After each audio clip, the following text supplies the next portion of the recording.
La personalidad neurótica de nuestro tiempo, por Karen Horney. 11. 9. Papel de la sexualidad en la necesidad neurótica de afecto. La necesidad neurótica de afecto toma muchas veces la forma de una pasión sexual o de una insaciable sed de goces eróticos. Cabe, por consiguiente, preguntar si todo el fenómeno de la necesidad neurótica de afecto no sería provocado por la insatisfacción en la vida sexual. Si todo ese anhelo de amor, simpatía, aprecio y sostén no sería acaso producto de la libido insatisfecha, más bien que del impulso a la segura tranquilidad. Freud se inclinaría hacia aquella explicación, pues observó que muchos neuróticos están muy ansiosos de fijarse como una consecuencia de la libido insatisfecha. Sin embargo, tal concepto se funda en ciertas premisas. Da por supuesto que las manifestaciones en sí mismas, no sexuales, como el deseo de recibir consejos, encomio o apoyo, expresan necesidades sexuales atenuadas o sublimadas. Presupone, además, que la ternura es una expresión inhibida o sublimada de los impulsos sexuales. Pero estas premisas son inconscientes. Son inconsistentes, pues las conexiones entre los sentimientos amorosos, las expresiones del cariño y la sexualidad no son tan íntimas como suele admitirse. Los antropólogos e historiadores nos informan que el amor individual es un producto del desarrollo cultural. Brefold sugiere que la sexualidad tendría mayor afinidad con la crueldad que con la ternura, aunque sus afirmaciones no son muy convincentes. Empero, a través de observaciones realizadas en nuestra cultura, sabemos que la sexualidad es susceptible de presentarse sin amor o ternura, ya que, recíprocamente, estos afectos pueden existir desprovistos de sentimientos sexuales. Así, nada prueba que la ternura maternal o filial sea de naturaleza erótica.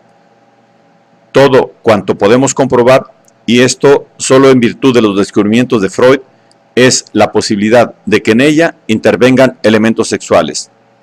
Existen múltiples nexos entre la ternura y la sexualidad. Aquella puede preceder a los sentimientos sexuales. Es dable tener deseos eróticos sin percatarse más que de los sentimientos de cariño, y los deseos sexuales pueden estimular los sentimientos tiernos o aún convertirse en estos. Si bien tales transiciones entre la ternura y la sexualidad indican en forma incuestionable la íntima relación que las vincula, convendrá, no obstante, ser cautelosos y aceptar la existencia de dos diferentes categorías de sentimientos, capaces de coincidir entre sí, convertirse el uno en el otro o sustituirse mutuamente. Además, si aceptamos la hipótesis de Freud de que la libido insatisfecha constituye la fuerza dinámica que impulsa a perseguir el afecto, difícilmente podríase comprender por qué hallamos idéntico anhelo insaciable de cariño, con todas las complicaciones reseñadas, afán de posesión, amor incondicional, sentimiento de ser despreciado, etc., también en personas cuya vida sexual es por completo satisfactoria desde el punto de vista físico.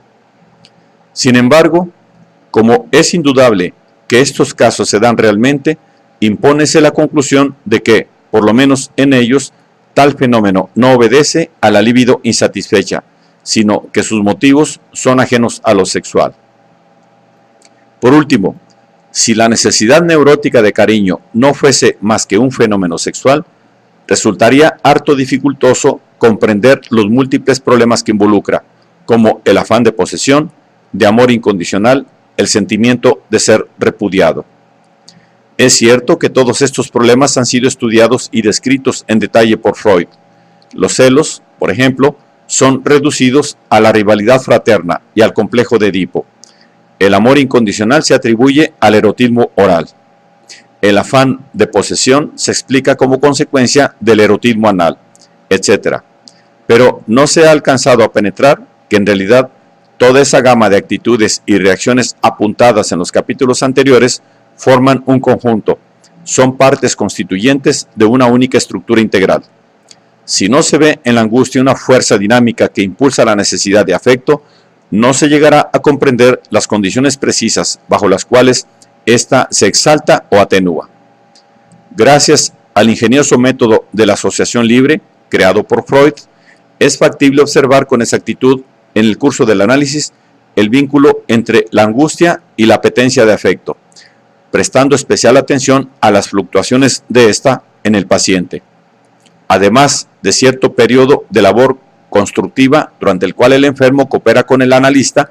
Es posible que de súbito se produzca un cambio en su conducta, empezando a exigirle más dedicación o deseando con fervor su amistad, admirándolo ciegamente, tornándose celoso en demasía, afanoso y desgraciado de ser solo un paciente.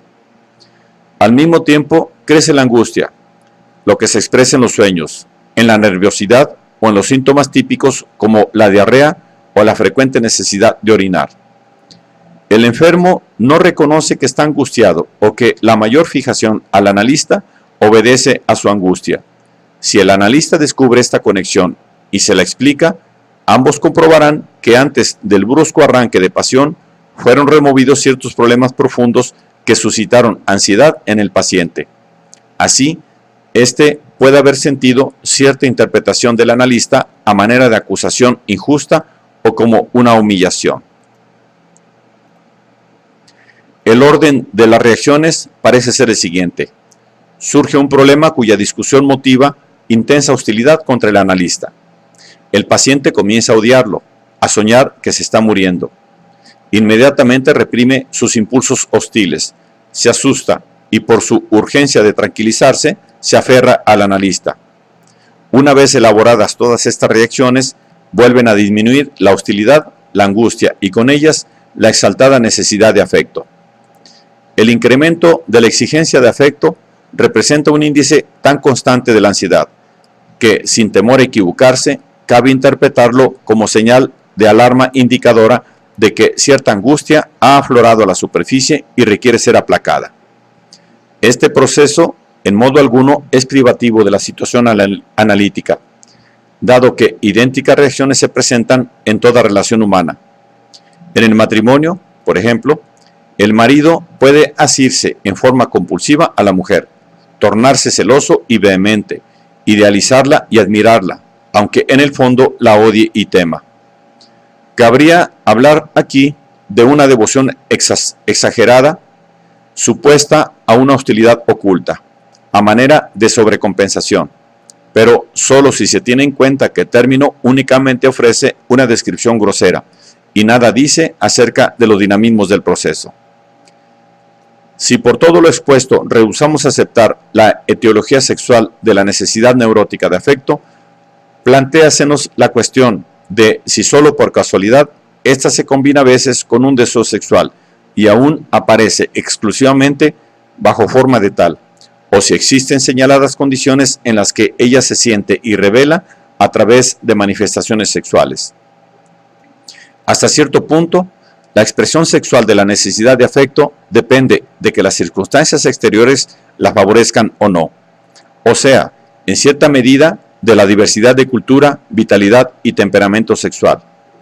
Y, por fin, de que la vida sexual del sujeto sea satisfactoria, pues de lo contrario será más propenso a reaccionar de manera sexual que las personas dotadas de actividades eróticas placenteras. Aunque en conjunto estos factores son evidentes y ejercen indudable influencia sobre las reacciones personales, no bastan para explicar de por sí las diferencias básicas entre los individuos.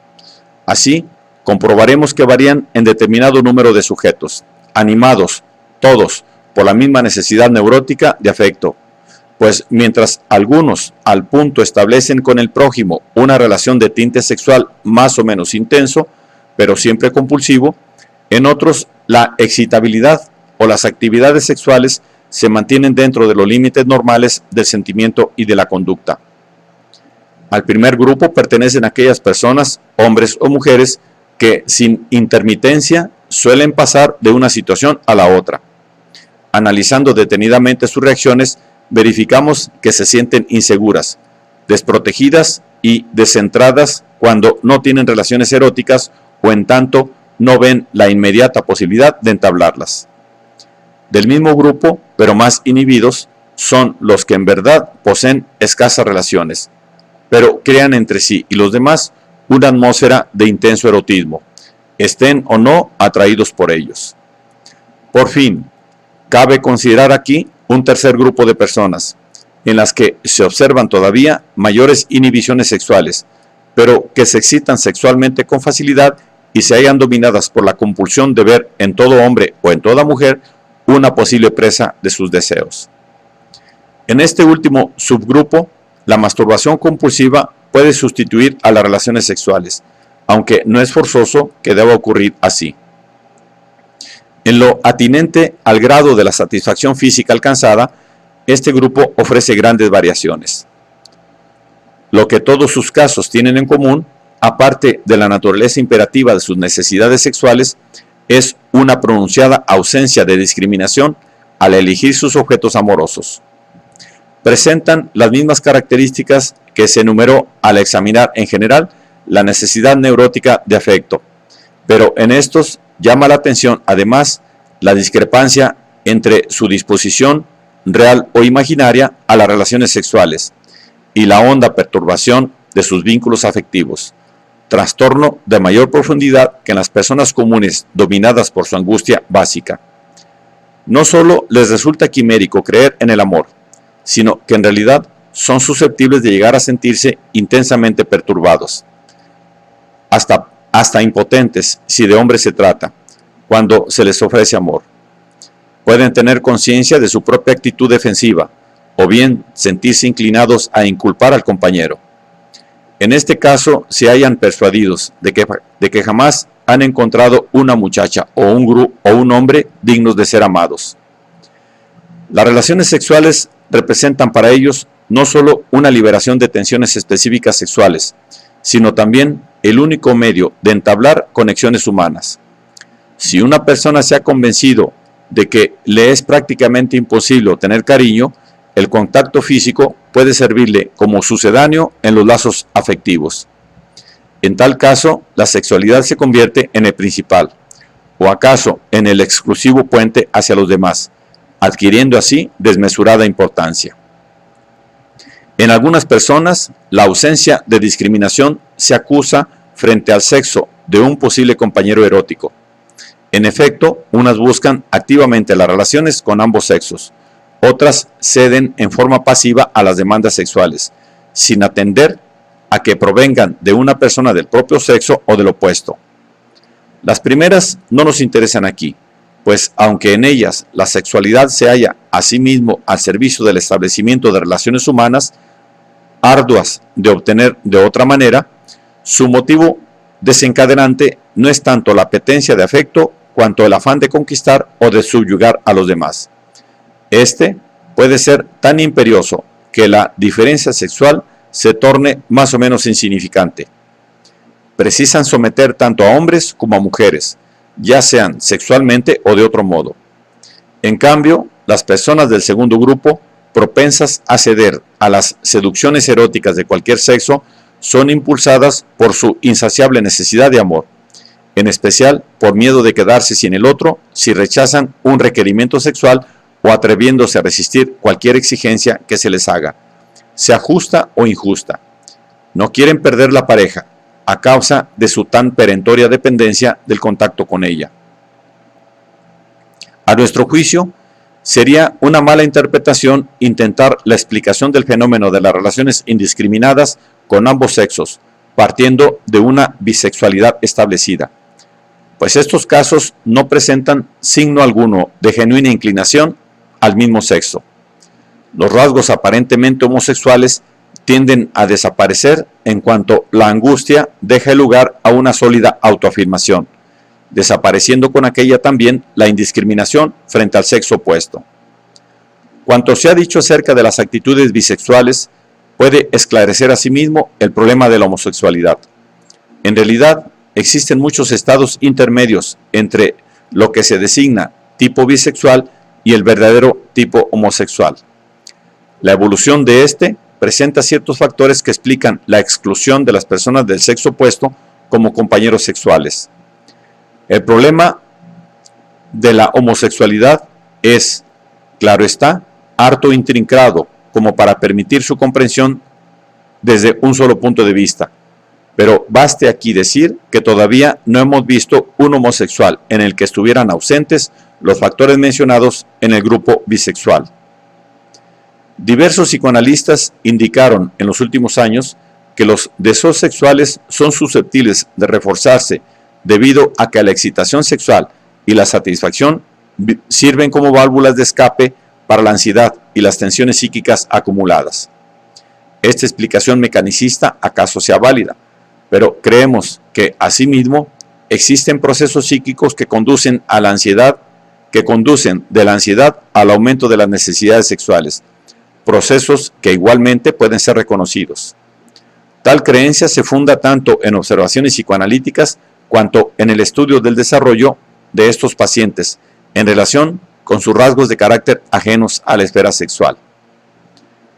Al comenzar su análisis, los enfermos de esta clase suelen fijarse apasionadamente en el analista, exigiéndole con perentoriedad alguna señal de amor, o bien se mantienen muy distanciados, transfiriendo su apremio de vinculación sexual hacia otra persona ajena al tratamiento, la que sirve de sustituto según lo evidencia su parecido con el analista o la identificación de ambos en los sueños.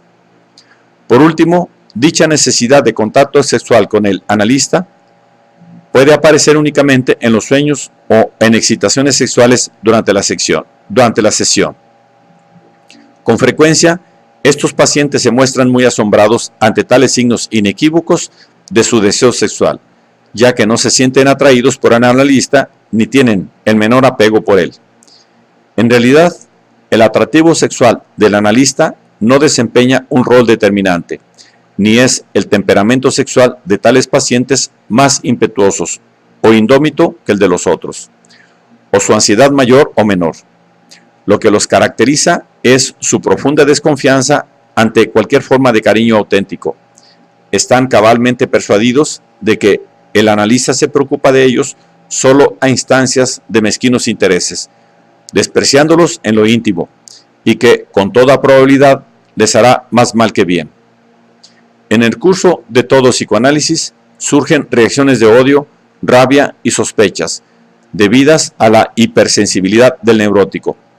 Pero cuando las necesidades sexuales son particularmente fuertes, como en los casos que estamos considerando, tales reacciones llegan a constituir una actitud rígida y permanente. Consiguen aparentar que una muralla invisible e impenetrable los separa del analista. Cuando se les enfrenta con un embarazoso problema de su propia neurosis, su primer impulso es abandonarlo todo e interrumpir el análisis. El cuadro que en este desarrollan es copia fiel de lo que han venido haciendo durante toda su existencia. La diferencia solo estriba en que antes del análisis les era dable eludir el reconocimiento de los débiles e intrincados que eran en verdad sus vínculos personales, pues el hecho de que con facilidad adoptaban un matiz sexual les permitía confundir la situación, induciéndoles a creer que por entablar contactos sexuales sin dificultad ya tenían buenos lazos humanos en general. Las actitudes a las cuales acabamos de referirnos se dan juntas con tal regularidad, que siempre que en los inicios de un psicoanálisis el paciente empieza a revelarnos sus deseos, fantasías o sueños sexuales en conexión con el analista, nos disponemos a comprobar perturbaciones especialmente graves de sus relaciones personales. Según todas las observaciones al respecto, el sexo del analista tiene más bien escasa importancia, pues enfermos tratados en forma sucesiva por analistas de los dos sexos exhiben igual curva de reacción frente a ambos. Por lo tanto, en estos casos puede constituir un serio error tomar al pie de la letra los deseos homosexuales expresados en sueños o de cualquier otra manera. Así como no todo lo que brilla es oro, así también en general no todo lo que parece ser sexualidad lo es. Gran parte de lo que se presenta como sexualidad tiene en verdad muy poco que ver con ella, y antes bien es una expresión del anhelo de seguridad. Fácil es exagerar el papel de aquella, si no se tiene presente esa circunstancia. Quien sienta aguzarse sus necesidades sexuales bajo el ignorado imperio de la angustia, ingenuamente tenderá a atribuir esa intensidad a su temperamento innato o a su emancipación de los convencionalismos sociales. Al hacerlo, comete idéntico error al de los que conceden desmesurada importancia a su necesidad de dormir, pensando que su constitución reclama 10 horas de sueño o inclusive más, cuando en realidad su acentuada somnolencia puede depender de muy diversas emociones reprimidas, ya que el sueño es capaz de servirles para eludir todo conflicto. Otro tanto es válido para las compulsiones de comer o de beber. Comer, beber, dormir, sexualidad. Todas son necesidades vitales. Su magnitud no varía únicamente con la constitución individual, sino con muchas otras condiciones. Clima, falta o existencia de otras satisfacciones, ausencia o presencia de estímulos externos, intensidad del trabajo físico, estado general del organismo. Mas todas aquellas necesidades asimismo pueden ser acrecentadas por factores inconscientes. La conexión entre la sexualidad y la exigencia de afecto esclarece el problema de la abstinencia sexual, que, según las diferentes culturas e individuos, puede tolerarse mejor o peor, dependiendo en este último de varios agentes físicos y psíquicos. Sin embargo, es fácil comprender que un individuo que precisa de la sexualidad como vía de salida destinada a aliviar su angustia, tendrá especial incapacidad para soportar cualquier privación de tal índole, por breve que ella fuere. Estas consideraciones nos inducen a reflexionar acerca del papel que la sexualidad desempeña en nuestra cultura. Nos inclinamos a señalar con cierto orgullo y complacencia nuestra actitud liberal en este respecto. Y, por cierto, que hemos progresado un tanto desde la época victoriana, pues hoy rige mayor libertad en las relaciones sexuales y son más amplias las posibilidades de cumplirlas. Esta última cuestión reviste particular importancia en lo que se refiere a las mujeres. La frigidez no se juzga ya como una condición normal en ellas, sino que de originario se la ve como una deficiencia. No obstante dicho cambio, el progreso carece de toda la envergadura que podría atribuírsele, dado que gran parte de la actividad sexual continúa siendo una válvula de escape para las tensiones psíquicas, antes que una descarga auténticamente sexual, debiendo por consiguiente conceptuársela más como un sedante que como un genuino goce o felicidad erótica. Esta situación cultural también se refleja en los conceptos psicoanalíticos. Es uno de los mayores méritos de Freud el haber contribuido a dar a la sexualidad su debida trascendencia. Pero entrando en detalles, se interpretan como sexuales muchos fenómenos que en realidad no son más que expresiones de complejas condiciones neuróticas, principalmente de la necesidad neurótica de afecto. Por ejemplo, los deseos sexuales hacia el analista suelen considerarse como repeticiones de la fijación sexual al padre o a la madre, cuando muchas veces ni siquiera son verdaderos deseos sexuales, sino intentos de establecer alguna relación reconfortante que mitigue la angustia. Es indudable que a menudo el paciente relata asociaciones o sueños, significando, por ejemplo, el deseo de estar junto al seno materno o de retornar al útero, que sugieren una transferencia relativa al padre o a la madre. Pero no debe olvidarse que tal aparente transferencia puede no ser otra cosa que una forma de expresar un deseo actual de afecto o protección. Aún si se aceptara que los deseos hacia el analista constituyesen repeticiones directas de otros similares enderezados al padre o a la madre, ello no demostraría que los lazos infantiles con los progenitores fuesen a su vez genuinamente sexuales. Hay abundantes pruebas de que todos los rasgos de amor y celos de la neurosis del adulto, que Freud reconoció como debidos al complejo de Edipo, pueden haber existido en la infancia, pero esto es mucho menos común de lo que Freud suponía. Conforme se expresó ya, creemos que el complejo de Edipo es resultado de varios procesos distintos entre sí y no un proceso primario. Podría ser, en cambio, una respuesta relativamente simple del niño, generada por las caricias parentales de cierto tinte sexual, por la contemplación de escenas sexuales o por la ciega devoción que uno de los padres haya volcado sobre el niño. Asimismo, ¿acaso representa la terminación de un proceso mucho más complicado? Pues, según ya dijimos, en aquellas situaciones familiares que obran como terreno fértil para la germinación del complejo de Edipo, el niño asimismo suele ser víctima de intenso recelo y hostilidad, cuya represión conduce al desarrollo de la angustia. Nos parece probable que en estos casos el complejo de Edipo se ha producido por la fijación del niño en uno de los padres en busca de una seguridad reconfortable. En verdad, un complejo de Edipo enteramente desarrollado, como Freud lo ha descrito, presenta todos estos rasgos característicos de la necesidad neurótica de afecto: excesiva demanda de amor incondicional, celos, afán de posesión, odio por rechazo. Cabe concluir, pues, que en estos casos el complejo de Edipo no es el origen de la neurosis, sino a su vez una formación neurótica.